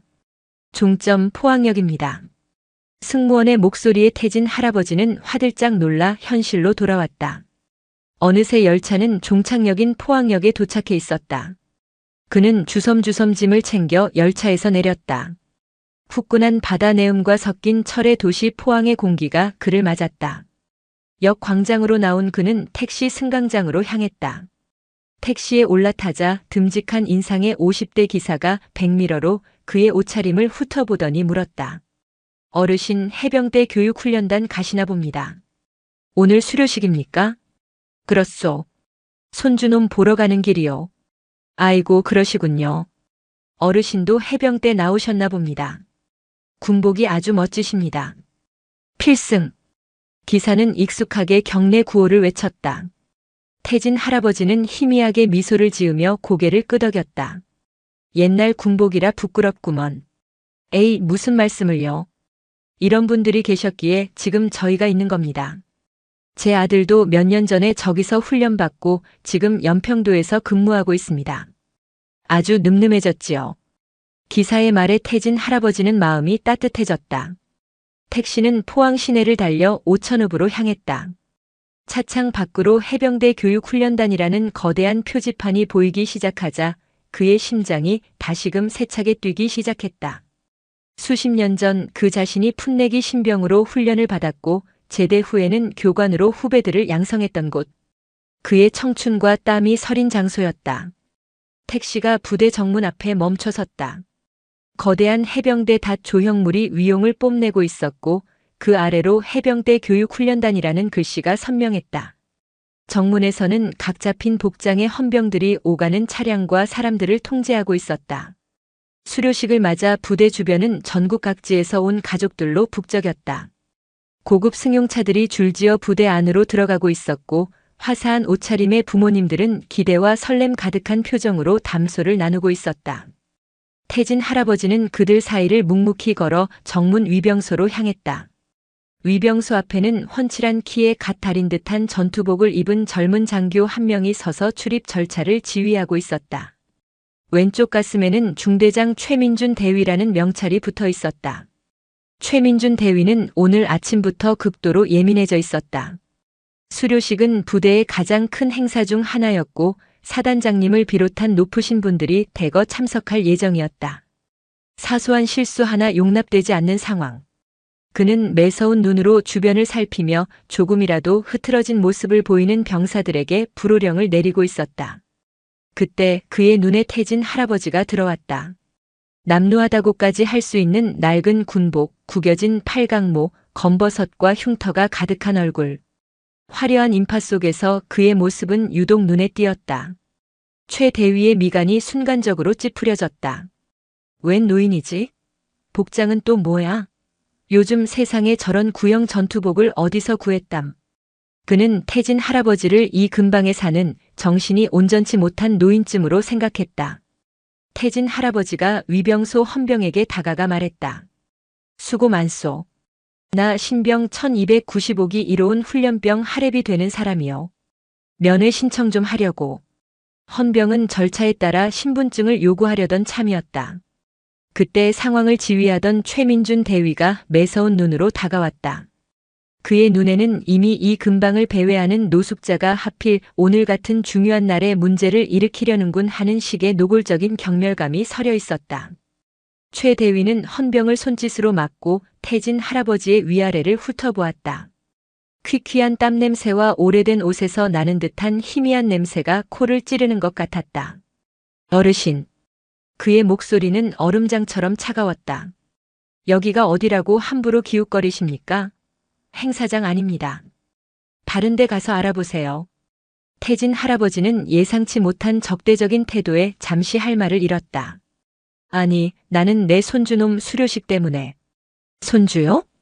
최 대위는 코웃음을 쳤다. 그는 태진 할아버지의 낡고 해진 군복을 손가락으로 가리키며 조롱하듯 말을 이었다. 그 해괴한 옷은 또 뭡니까? 어디 동묘에서 주워 입으셨어요? 남의 군복 훔쳐 입고 다니면 큰일 나는 거 모르십니까? 당장 벗으시죠. 이보시오, 젊은이. 이건 내 군복이야. 태진 할아버지가 버럭 소리를 질렀지만 최 대위의 조롱은 멈추지 않았다. 그는 할아버지의 손에 들린 낡은 도시락 가방을 턱짓으로 가리켰다. 이건 또 뭡니까? 어르신, 저희 장병들 밥 굶지 않습니다. 그런 건 다른 데 가서 파시든가 아니면 저기 구석에 가서 조용히 드세요. 여기서 어슬렁거리며 부대 품위 흐리지 마시고. 옆에 있던 젊은 헌병이 안타까운 표정으로 대위님, 그래도 연세도 있으신데라며 무언가 말하려 했지만 최 대위는 김상병 군기가 빠졌나? 내 지시에 토 달지 마라. 저런 사람 하나하나 사정 봐주다간 부대 기강이 어떻게 되겠어? 라며 쏘아붙였다. 태진 할아버지는 더 이상 아무 말도 할 수 없었다. 평생을 바친 조국 청춘을 묻은 해병대에서 이런 모욕과 수모를 당할 줄은 꿈에도 몰랐다. 그는 입술을 깨물며 조용히 돌아섰다. 손에 들린 도시락 가방이 천근만근처럼 무겁게 느껴졌다. 그는 부대 담벼락 옆 작은 나무 그늘 아래로 가 힘없이 주저앉았다. 쩌렁쩌렁 울리는 군가 소리와 우렁찬 함성 소리가 담장 너머에서 들려왔다. 저 안에 사랑하는 손주가 있을 것이다. 할아버지가 온다는 사실에 아침부터 얼마나 설레고 있었을까. 그는 차마 발길이 떨어지지 않았다. 그저 담벼락에 기댄 채 굳게 닫힌 부대 정문을 하염없이 바라볼 뿐이었다. 맑고 푸른 포항의 하늘 아래 낡은 군복을 입은 노병의 어깨가 무겁게 처져 있었다. 부대 안 거대한 연병장은 축제의 열기로 가득했다. 6주간의 지옥 같은 훈련을 이겨낸 천여 명의 신병들이 신병 1295기 수료식을 위해 오와 열을 맞춰 도열해 있었다. 뙤약볕 아래 갓 다려입은 하얀 정복은 유난히 눈부셨고 붉은 명찰에 새겨진 그들의 이름은 이제 훈련병이 아닌 당당한 해병의 무게를 지니고 있었다. 단상 맞은편 관람석에는 전국 각지에서 모인 가족과 친구, 연인들이 자랑스러운 아들, 늠름한 친구의 모습을 하나라도 놓칠세라 연신 카메라 셔터를 눌러댔다. 그 수많은 해병들 중 3중대 2소대 소속의 이로운 해병은 꼿꼿한 부동자세 속에서도 애타는 마음으로 관람석을 훑고 있었다. 할아버지 오셨을까? 어디 계시지? 아침부터 마음이 들떠 있었다. 세상에서 가장 존경하는 할아버지. 어릴 적 할아버지의 무릎에 앉아 베트남 전쟁 영웅담을 들으며 자랐다. 할아버지가 입었던 낡은 군복과 팔강모는 그에게 동경의 대상이었다. 해병이 되겠다고 결심한 것도 순전히 할아버지 때문이었다. 오늘 이 자랑스러운 모습을 가장 먼저 보여드리고 싶었다. 해병. 이로운. 관등성명. 바로 등 뒤에서 들려온 날카로운 목소리에 로운은 심장이 쿵 내려앉는 것 같았다. 중대장 최민준 대위였다. 해병. 로. 운. 자세 불량. 시선은 정면 15도 발사. 수료식 끝났다고 군기 빠졌나? 아닙니다. 최 대위는 로운의 귓가에 경고하듯 속삭이고는 다른 곳으로 가버렸다. 로운은 다시금 자세를 바로잡았지만 쿵쾅거리는 심장은 쉽게 진정되지 않았다. 지난 6주간 최민준 대위는 그에게 공포의 대상이었다. 유독 사소한 것까지 트집을 잡으며 그를 몰아붙였다. 처음에는 강하게 키우려는 뜻이겠지라고 생각했지만 시간이 갈수록 그것이 자신을 향한 알 수 없는 적이에 가깝다는 것을 느꼈다. 수료식 행사가 막바지에 이르렀다. 해병대 사령관의 축사가 끝나고 부모님들이 아들의 가슴에 직접 계급장을 달아주는 시간이 되었다. 로운의 부모님은 해외 출장 관계로 참석하지 못했다. 대신 할아버지가 오시기로 약속했다. 로운은 다시 한번 간절한 눈빛으로 관람석을 찾았다.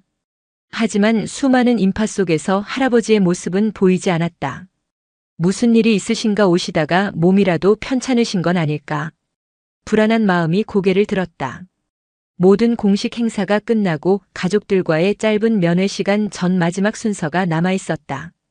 신병들이 지난 6주간 갈고 닦은 전투 기술과 체력을 선보이는 전투 시연이었다. 우렁찬 함성과 함께 해병들은 일사불란하게 움직여 각계 전투, 장애물 극복, 레펠 시범 등을 선보였다. 관람석에서는 탄성과 박수가 터져나왔다. 마지막 시범은 해병대의 상징과도 같은 훈련, IBS 해상 기동 및 육상 헤드캐링이었다.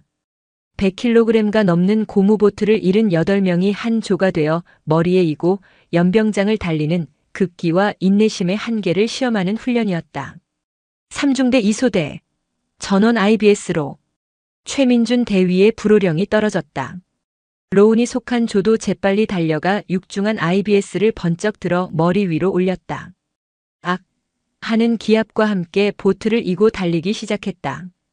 뜨거운 8월의 태양이 아스팔트 연병장을 달구고 있었고 머리에 인 보트의 무게는 어깨와 목을 짓눌렀다. 땀이 비오듯 쏟아져 눈을 뜨기조차 힘들었다. 속도 더 높인다. 뒤처지는 놈 누구야? 최 대위는 확성기를 든 채 조원들 옆을 따라 달리며 계속해서 소리를 질렀다. 그의 눈에는 자비란 없었다. 오직 완벽한 시범을 통해 자신의 지휘 능력을 과시하고 싶은 욕심뿐이었다. 그때였다. 밤새 할아버지를 기다리느라 설친 데다 아침부터 이어진 긴장감과 무더위의 체력이 바닥난 로운의 눈앞이 흐려지기 시작했다. 머리에 인 보트가 천근만근처럼 느껴졌고 다리가 후들거렸다. 이로운. 해병 이로운. 자세 무너진다. 정신 안 차려. 바로 옆에서 최 대위의 목소리가 악귀처럼 들려왔다. 로운은 이를 악물고 버티려 했지만 몸이 말을 듣지 않았다. 순간 그의 시야가 하얗게 변했다. 할아버지 죄송해요. 그 생각을 마지막으로 로운의 몸이 앞으로 고꾸라졌다. 한쪽이 무너지자 균형을 잃은 IBS가 크게 기우뚱하며 다른 조원들의 머리 위를 덮쳤다. 으악! 하는 비명과 함께 조원들이 뒤엉켜 넘어지며 거대한 고무보트가 연병장 한복판에 처박혔다. 완벽하게 진행되던 전투 시연은 순식간에 아수라장이 되었다. 관람석이 술렁였다. 의무병들이 황급히 들것을 들고 달려왔다. 최민준 대위의 얼굴은 분노로 시뻘게 달아올랐다. 그는 쓰러져 의식을 잃은 로운을 노려보며 들것에 실려가는 와중에도 욕설을 내뱉었다. 빌어먹을 자식. 저놈 하나 때문에 다 망쳤어. 의무실로 대충 던져놔. 그의 귀에는 아들을 걱정하는 가족들의 수군거림도 상황의 심각성을 알리는 부사관의 보고도 들리지 않았다. 오직 자신의 커리어에 흠집이 생겼다는 분노만이 가득했다. 삐뽀삐뽀. 부대 담벼락 너머로 다급한 구급차 사이렌 소리가 울려 퍼졌다. 나무 그늘 아래 멍하니 앉아있던 박태진 할아버지의 귀에 그 소리가 날카롭게 박혔다. 순간 불길한 예감이 그의 온몸을 휘감았다. 무슨 일이지? 설마. 그의 심장이 철렁 내려앉았다. 동물적인 감각, 수많은 죽을 고비를 넘기며 단련된 노병의 직감이 위험 신호를 보내고 있었다. 그는 더 이상 기다릴 수 없었다. 주머니에서 낡아 빠진 투지 폴더폰을 꺼냈다. 버튼의 숫자들은 다 달아 희미했지만 그의 손가락은 익숙하게 번호를 눌렀다. 단축번호 1번. 전우 회장이라고 저장된 번호였다. 신호음이 몇 번 울리고 중후한 목소리가 들려왔다. 여보세요? 나 박태진이요. 청룡부대 박하사. 아니, 박 선배님. 이 시간에 어인일이십니까? 별일 없으시죠? 별일 아니길 바라오. 내가 지금 포항교육훈련단에 와 있어. 손주놈 수료식이라. 아, 그러셨군요. 진작 말씀하시지 제가 부대에 연락이라도 넣어드리는 건데. 태진 할아버지는 상대방의 말을 끊고 본론으로 들어갔다. 그의 목소리는 낮고 차분했지만 그 안에는 강철 같은 힘이 실려 있었다. 지금 그럴 시간이 없소. 김 회장, 내 부탁 하나 들어주시오. 지금 당장 해병 1사단장에게 연락해 주시오. 1사단장이요? 김정훈 소장 말입니까? 워낙 바쁜 양반이라. 연락해야겠소. 아주 급한 일이니 꼭 연락 닿게 해주시오. 그리고 딱 한마디만 전해주시오. 말씀하십시오, 선배님. 태진 할아버지는 잠시 숨을 골랐다. 그의 눈은 굳게 닫힌 부대 정문을 꿰뚫을 듯 응시하고 있었다. 베트남 청룡부대 박태진 교관이 정문 앞에서 기다린다고.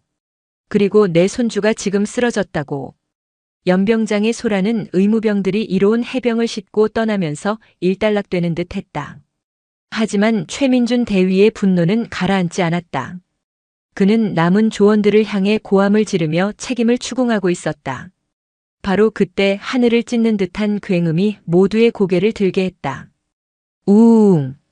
지금까지의 소음과는 차원이 다른 육중한 프로펠러 소리였다. 검은 점 하나가 순식간에 커지며 부대 상공으로 접근했다. 대한민국 육군의 주력 기동 헬기 수리온이었다. 그것도 사단장 이상급 지휘관만 탑승하는 지휘 통제기였다. 헬기는 사전에 계획된 비행이 아니라는 듯 연병장 상공을 한번 선회하더니 곧바로 착륙 태세에 들어갔다. 뭐야? 어느 부대 헬기야? 여긴 비상 착륙 지점이 아니다. 교육훈련단 부단장인 대령이 당황하며 소리쳤다. 하지만 헬기는 아랑곳하지 않고 연병장 한쪽에 착륙하며 강력한 하강풍으로 흙먼지를 일으켰다. 모든 행사가 중단되고 장교와 부사관들이 모두 혼란에 빠져 헬기 쪽으로 달려갔다. 헬기의 문이 열리고 한 장성이 성큼성큼 걸어 나왔다. 전투복 칼라에는 빛나는 별 2개, 소장 계급장이 선명했다. 해병대의 상징인 빨간 명찰에는 김정훈이라는 이름이 새겨져 있었다. 현 해병대 제1사단장이자 오늘 수료식의 가장 높은 주빈이었다. 그의 얼굴은 분노로 딱딱하게 굳어 있었다. 사단장님, 어찌된 일입니까? 부단장이 달려와 경례를 붙이자 김정훈 소장은 거들떠보지도 않고 버럭 소리를 질렀다. 지금 이게 뭐 하는 겁니까? 훈련병이 훈련 중에 쓰러졌는데 사단장인 나한테 보고 한 줄도 없어. 자네들 군 생활 편하게 하고 싶나? 그의 서슬퍼런 호통에 주변의 모든 장교들이 얼어붙었다. 최민준 대위는 얼굴이 새하얗게 질렸다. 사단장의 분노가 자신을 향하고 있음을 직감했다. 그때 사단장의 무전기에서 다급한 목소리가 흘러나왔다. 사단장님, 방금 해병대 전우회 중앙회장님으로부터 연락이 왔습니다. 김정훈 소장은 인상을 쓴 채 무전기에 답했다. 무슨 일인가? 청룡부대 박태진 교관님께서 부대 정문 밖에 와 계시다고 합니다. 손주분이 쓰러졌다는 연락을 받고 직접 전화 주셨습니다. 뭐라고? 김정훈 소장의 얼굴에서 분노가 순식간에 사라졌다. 그 자리에는 믿을 수 없다는 충격과 경악, 그리고 당혹감이 들어찼다. 그는 잠시 허공을 응시하더니 주변의 모든 것을 밀치고 맹렬한 기세로 부대 정문을 향해 뛰기 시작했다. 사단장님, 어디 가십니까? 부단장과 장교들이 어리둥절하며 그의 뒤를 따랐다. 최민준 대위도 영문도 모른 채 그 행렬에 휩쓸려 정문으로 향했다. 김정훈 소장은 미친 듯이 달렸다. 연병장에서 정문까지의 거리가 그렇게 멀게 느껴진 적이 없었다. 그의 머릿속은 단 하나의 이름으로 가득 차 있었다. 박태진 교관님. 25년 전 그가 해병대 소위로 임관하여 처음 실무 배치받은 곳이 바로 이곳 교육훈련단이었다. 그때 그의 소대장 교관이 바로 박태진 하사였다. 당시 박태진 하사는 베트남 전쟁의 공로로 여러 차례 특진했지만 더 이상의 진급을 고사하고 후배 해병을 양성하는 교관의 길을 걷고 있었다. 그는 호랑이보다 무서웠고 귀신보다 집요했다. 하지만 그의 훈련 속에는 언제나 부하를 아끼는 진심이 있었다. 김정훈 소위가 장교로서 가져야 할 모든 것, 해병으로서 지녀야 할 혼을 가르쳐준 사람이 바로 박태진 교관이었다. 그는 김정훈에게 단순한 선임이 아니라 정신적 지주이자 아버지와도 같은 존재였다. 저녁 후 연락이 끊겨 수소문했지만 찾을 길이 없어 늘 마음 한구석에 빚으로 남아있던 이름이었다. 정문에 다다른 김정훈 소장은 숨을 헐떡이며 주변을 살폈다. 그리고 그의 시선은 한 곳에 멎었다. 담벼락 아래 나무 그늘에 묵묵히 앉아있는 낡은 군복의 노인. 최민준 대위를 비롯한 모든 장교들이 어리둥절한 표정으로 그 노인을 바라보았다. 사단장님이 왜 저런 행색의 노인에게? 최 대위는 아까 자신이 모욕을 주며 쫓아냈던 바로 그 노인임을 깨닫고 불안감에 휩싸였다. 김정훈 소장은 천천히 그러나 망설임 없이 노인에게 다가갔다. 그는 노인의 몇 걸음 앞에서 우뚝 멈춰섰다. 그리고는 흐트러진 전투복 매무새를 바로잡고 깊은 숨을 한번 내쉬었다. 다음 순간 그 자리에 있던 모든 이들의 눈을 의심하게 하는 광경이 펼쳐졌다. 대한민국 해병대 제1사단을 지휘하는 현역 소장 김정훈 장군이 허리를 꼿꼿이 펴고 발을 탁 소리나게 모으더니 그의 군 생활을 통틀어 가장 절도 있고 우렁찬 목소리로 외치며 거수경례를 했다. 교관님, 해병 소장 김정훈 25년 만에 교관님께 인사드립니다. 필승. 정적. 시간이 멈춘 듯 했다. 바람 소리마저 들리지 않았다. 수십 명의 장교들은 충격으로 입을 다물지 못했고 특히 최민준 대위는 온몸에 피가 빠져나가는 듯한 감각과 함께 다리가 풀려 주저앉을 뻔했다. 자신이 노숙자 취급하며 내쫓았던 초라한 노인이 사단장조차 교관님이라 부르며 최고의 경의를 표하는 전설적인 존재라는 사실을 그는 이제야 깨달았다. 김정훈 소장의 우렁찬 경례는 정문 앞의 공기를 얼어붙게 만들었다. 그의 필승 구호는 단순한 인사가 아니었다. 그것은 25년의 세월을 뛰어넘어 스승에게 바치는 존경이었고 잊고 있던 해병의 혼을 다시 마주한 한 장군의 회한 섞인 외침이었다. 박태진 할아버지는 천천히 자리에서 일어섰다. 담벼락에 기댄 채 앉아있느라 뻐근해진 허리를 펴는 그의 동작은 느렸지만 그를 바라보는 김정훈 소장의 자세는 미동조차 없었다. 태진 할아버지는 자신을 향해 꼿꼿이 경례를 붙이고 있는 이제는 중년의 장군이 된 옛 부하를 물끄러미 바라보았다. 그의 눈에는 놀라움보다는 아련함과 대견함이 서려 있었다. 김정훈이. 태진 할아버지의 나지막한 부름에 김 소장의 어깨가 미세하게 떨렸다. 예, 교관님. 접니다, 김정훈. 이제 보니 별도 2개나 달고 아주 큰 인물이 되었구먼. 그 삐쩍 마른 소위가 언제 이렇게 컸다냐. 태진 할아버지는 희미하게 웃으며 김 소장의 팔을 잡아 경례를 풀게 했다. 이제 됐네. 팔 아프겠어. 그제야 김정훈 소장은 경례를 풀고 두 손으로 태진 할아버지의 손을 덥석 잡았다. 그의 눈시울이 붉게 물들어 있었다. 교관님, 그동안 어디에 계셨습니까? 제가 얼마나 찾아다녔는지 아십니까? 사람 사는 게 다 거기서 거기지.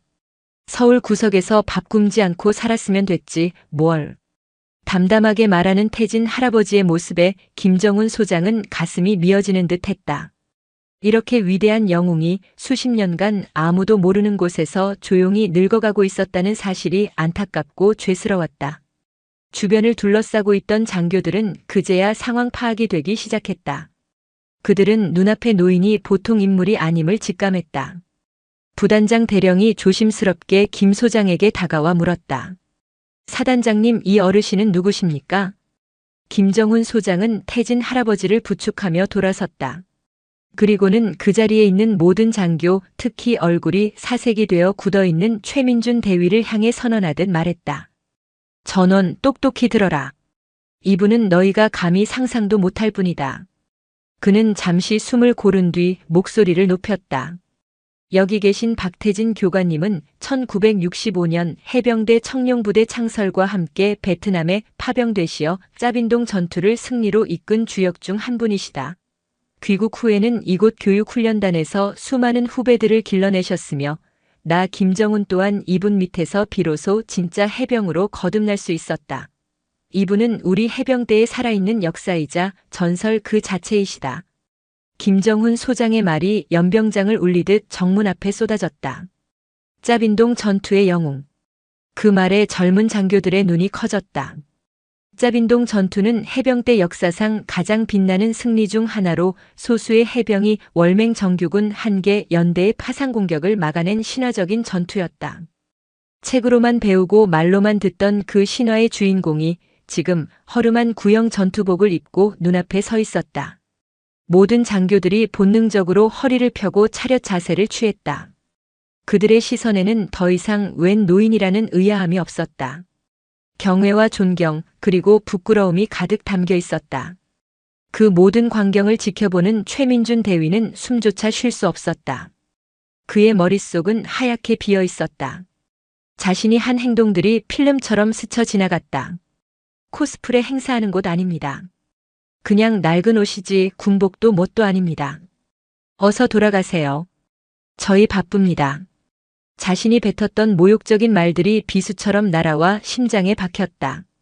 그는 살아있는 전설에게 자신의 대선배이자 사단장의 스승에게 감히 해서는 안 될 짓을 저질렀다. 단순히 규정을 따른 것이 아니었다. 그의 마음속 깊은 곳에 자리한 사람을 외양으로 판단하는 오만함과 거칠애를 중시하는 허영심이 이 모든 사태를 만들었다. 그때 김정훈 소장의 차갑고 날카로운 시선이 그에게 향했다. 최민준 대위. 최 대위는 대답할 수 없었다. 목이 꽉 막힌 듯 소리가 나오지 않았다. 아까 정문에서 소란이 있었다고 들었다. 자네가 교관님을 막아섰다고. 대답 안 하나 최민준 대위. 김정훈 소장의 불호령에 최 대위는 화들짝 놀라며 겨우 입을 열었다. 죄송합니다. 뭐가 죄송한가? 자네는 규정대로 했을 뿐인데. 김 소장의 목소리는 얼음장처럼 차가웠다. 비꼬는 듯한 그 말에 최 대위는 고개를 들 수 없었다. 그는 자신의 모든 것이 무너져 내리는 것을 느꼈다. 자랑스러웠던 해병대 장교로서의 자부심, 스스로 공정하고 유능하다 믿었던 신념, 그 모든 것이 한순간에 박살나고 있었다. 그는 박태진 할아버지 앞으로 비틀거리며 걸어나갔다. 그리고는 망설임 없이 그 자리에 무릎을 꿇었다. 어르신, 아니 교관님, 제가 죽을 죄를 지었습니다. 그는 엎드려 울기 시작했다. 제가 눈이 멀었습니다. 사람을 제대로 알아보지 못했습니다. 해병의 자격도 장교의 자격도 없는 놈입니다. 부디 저를 벌해 주십시오. 그의 울음 섞인 절규가 정문 앞에 울려 퍼졌다. 조금 전까지 기세등등하게 훈련병을 호령하던 젊은 장교의 모습은 온데간데 없었다. 박태진 할아버지는 무릎을 꿇고 우는 최 대위를 말없이 내려다보았다. 그의 눈에는 분노나 경멸이 아닌 복잡하고 깊은 연민이 담겨 있었다. 그때 김정훈 소장이 무언가 생각났다는 듯 다급하게 물었다. 아, 교관님, 손주분은 괜찮으십니까? 아까 훈련 중에 쓰러졌다고 들었습니다. 그 말에 박태진 할아버지의 얼굴에 다시 근심이 어렸다. 그는 고개를 저었다. 나도 아직 그 아이 얼굴을 못 봤네. 여기서 막혀서 들어가지도 못했으니. 뭐라고요? 아니, 이 사람들이. 김정훈 소장은 다시 한번 분노가 치밀어 오르는 것을 참으며 옆에 있던 부단장에게 소리쳤다. 당장 의무실 연결해. 이로운 해병 상태 확인하고 최고 군의관 투입시켜. 그리고 최민준 대위. 예, 알겠습니다. 자네가 직접 교관님을 모시고 의무실로 안내해. 가서 내 눈으로 똑똑히 확인해라. 내가 한 짓이 어떤 결과를 낳았는지. 알겠습니다. 최민준 대위는 눈물을 훔치고 일어나 여전히 고개를 숙인 채 박태진 할아버지를 부축하려 했다. 하지만 태진 할아버지는 그의 손을 밀어내고 스스로 걸음을 옮겼다. 그의 발걸음은 의무실을 향하고 있었다. 김정훈 소장과 최민준 대위 그리고 다른 장교들이 그 뒤를 따랐다. 해병대 전설의 등 뒤로 참회하는 젊은 장교와 경회하는 사단장이 함께 걷는 기묘한 행렬이었다. 의무실에 도착하자 군의관이 황급히 달려 나와 김정훈 소장에게 보고했다. 사단장님께 보고드립니다. 이로운 해병은 무더위 속 탈수와 과로가 겹쳐 일시적으로 의식을 잃었으나 응급조치 후 현재는 안정을 되찾고 의식을 회복했습니다. 큰 이상은 없을 것으로 보입니다. 그제야 박태진 할아버지의 얼굴이 조금 펴졌다. 그는 곧장 손주가 누워있는 병실로 들어갔다. 링거를 맞고 침대에 누워있던 이로운 해병은 할아버지를 보자마자 벌떡 일어나려 했다. 할아버지, 이놈아 누워있어. 일어나지 마라. 태진 할아버지는 손주의 어깨를 눌러 눕히고는 침대 옆에 앉았다. 그리고는 주름지고 거친 손으로 손주의 이마에 흐른 땀을 닦아주었다. 로운의 눈에는 눈물이 그렁그렁 맺혔다. 할아버지 죄송해요. 제가 쓰러지는 바람에 끝까지 멋진 모습 못 보여드려서. 바보 같은 놈. 멋있는 게 다 뭐냐. 안 다친 게 천만다행이지. 할아버지와 손자가 재회하는 모습을 병실 문 밖에서 모두가 숨죽여 지켜보고 있었다. 김정훈 소장은 자신의 스승이 손자를 바라보는 따뜻한 눈빛에 가슴이 뭉클해졌다. 그때 병실 문틈으로 이 광경을 지켜보던 최민준 대위는 또 한 번의 충격에 휩싸였다. 쓰러진 이로운 해병. 지난 6주간 자신이 그토록 미워하고 구박했던 훈련병. 그가 바로 자신이 감히 모욕했던 저 위대한 노병의 하나뿐인 손주였다는 사실을 깨달은 것이다. 인과응보란 이런 것일까? 그는 차가운 복도 벽에 등을 기댄 채 온몸에 힘이 빠져나가는 것을 느끼며 천천히 주저앉았다. 모든 것이 자신의 업보였다. 차가운 의무실 복도 최민준 대위는 무너진 자존심과 감당할 수 없는 죄책감에 고개를 들지 못하고 있었다. 그는 자신이 얼마나 어리석고 오만했는지를 뼈저리게 느끼고 있었다. 그때 병실 문이 열리고 박태진 할아버지가 조용히 걸어 나왔다. 그는 복도 바닥에 주저앉아 있는 최 대위를 보고도 못 본 척 지나치지 않았다. 대신 그의 바로 앞에 와서 멈춰섰다. 최 대위는 인기척을 느끼고 황급히 일어나려 했지만 다리에 힘이 들어가지 않았다. 그는 차마 태진 할아버지의 얼굴을 쳐다볼 수 없었다. 젊은이 이름이 뭔가. 묵직하고 잔잔한 목소리였다. 최 대위는 잠시 망설이다가 모기만 한 목소리로 간신히 대답했다. 해병 대위 최민준입니다. 최 대위라. 태진 할아버지는 잠시 말을 끊었다. 그리고는 최 대위의 어깨에 툭 하고 손을 얹었다. 내가 자네만 했을 때 나도 실수 많이 했네. 정글 속에서 판단 한 번 잘못해서 전우를 잃을 뻔한 적도 있었지. 사람은 누구나 실수를 해. 특히 젊을 때는 더더욱 그렇고. 예상치 못한 따뜻한 말에 최 대위는 오히려 더 큰 죄스러움을 느꼈다. 그는 고개를 저으며 말했다. 아닙니다, 교관님. 저는 실수가 아니라 죄를 지었습니다. 교관님을 그리고 해병의 명예를 더럽혔습니다. 명예라. 태진 할아버지는 최 대위의 눈을 들여다보며 말을 이었다. 그의 목소리는 나지막했지만 그 안에 담긴 무게는 천근만근과도 같았다. 최 대위. 해병의 진짜 적이 누군지 아나? 정글 속 베트콩도 철책 너머의 적군도 아닐세.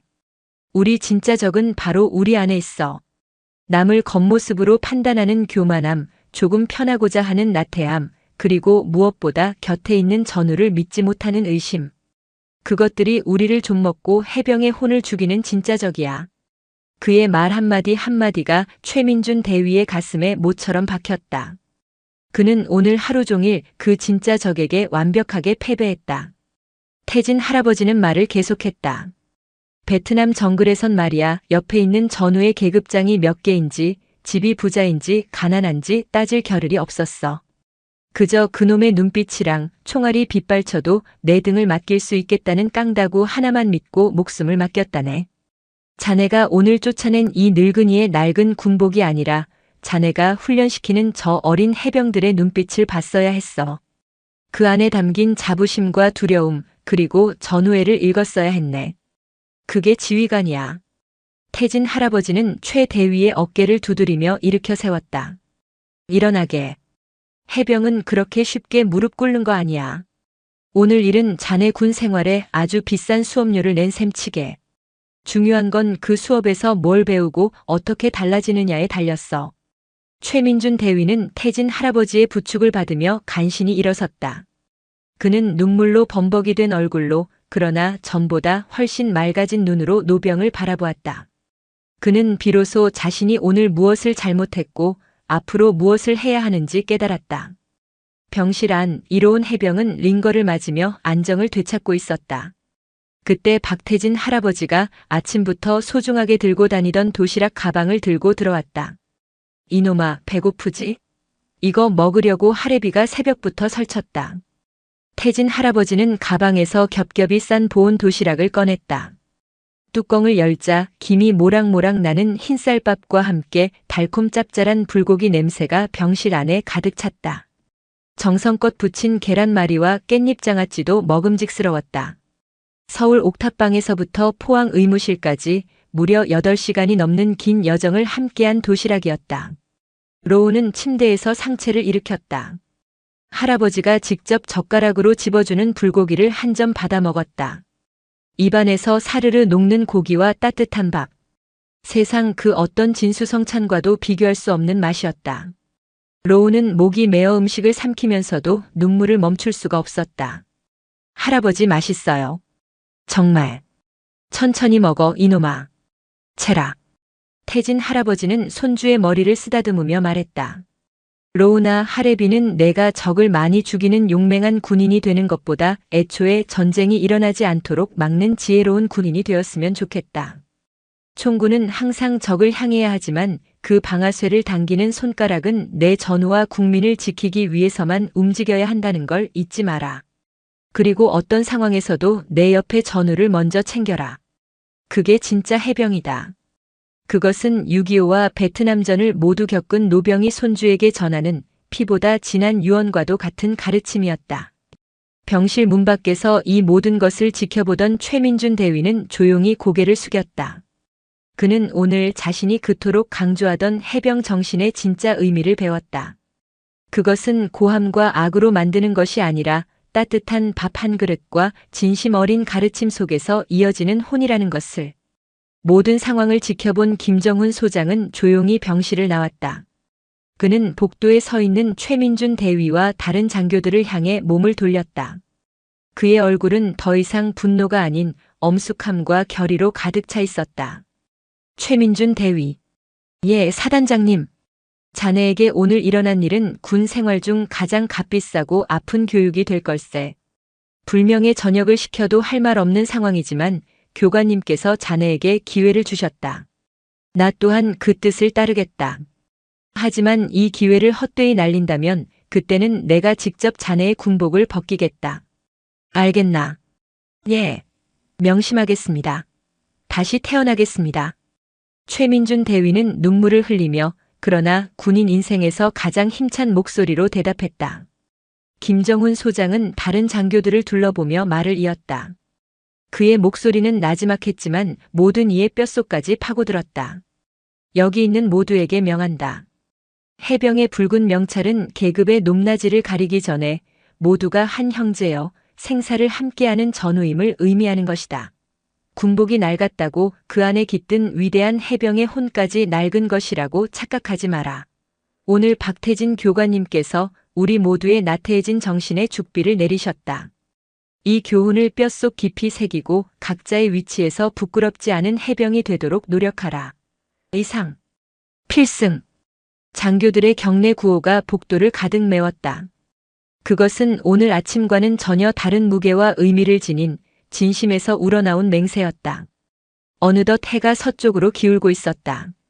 박태진 할아버지는 이제 집으로 돌아갈 채비를 했다. 아침에 그가 홀로 걸어 들어왔던 길. 이제 그의 곁에는 해병 1사단장 김정훈 소장이 직접 그를 부축하고 있었다. 그들이 부대 정문으로 다시 나왔을 때 아침과는 모든 풍경이 달라져 있었다. 정문의 모든 헌병들은 그를 보자마자 마치 영웅을 맞이하듯 가장 우렁차고 절도 있는 동작으로 경례를 올렸다. 최민준 대위도 그들 옆에 서 있었다. 그는 태진 할아버지를 향해 아무 말 없이 그러나 깊은 존경과 감사가 담긴 눈빛으로 거수경례를 했다. 태진 할아버지는 그를 향해 희미하게 고개를 끄덕여 주었다. 태진 할아버지가 타야 할 차는 KTX역으로 가는 택시가 아니었다. 김정훈 소장이 직접 준비한 별이 박힌 검은색 지휘관 차량이었다. 김 소장이 직접 차 문을 열어주자 태진 할아버지는 차에 오르기 전 마지막으로 부대를 돌아보았다. 저 멀리 동기들과 함께 서 있는 손주 이로운의 모습이 보였다. 로운은 이제 더 이상 불안한 훈련병이 아니었다. 그는 할아버지를 향해 환하게 웃으며 손을 흔들었다. 그 옆에는 동기들이 늠름하게 서 있었다. 그 모습 속에서 태진 할아버지는 60년 전 자신의 모습을 보았다. 차에 오른 태진 할아버지는 조용히 눈을 감았다. 푸른 청룡의 정신은 죽지 않았다. 그것은 세대를 넘어 이 젊고 푸른 해병들의 심장 속에서 다시금 뜨겁게 살아 숨쉬고 있었다. 이제 그는 마음 편히 쉴 수 있을 것 같았다. 검은색 지휘관 차량은 노병을 태우고 존경을 담은 수많은 경례를 뒤로 한 채 조용히 부대를 빠져나갔다. 마치 오랜 임무를 마치고 마침내 귀환하는 늙은 용처럼. 오늘 사연이 마음에 남으셨다면 구독과 좋아요 그리고 당신은 어디서 보고 계신지 댓글로 남겨주세요. 여러분의 응원은 큰 힘이 됩니다. 그리고 함께 나누고 싶은 사람이 있다면 영상을 공유해주세요. 감사합니다.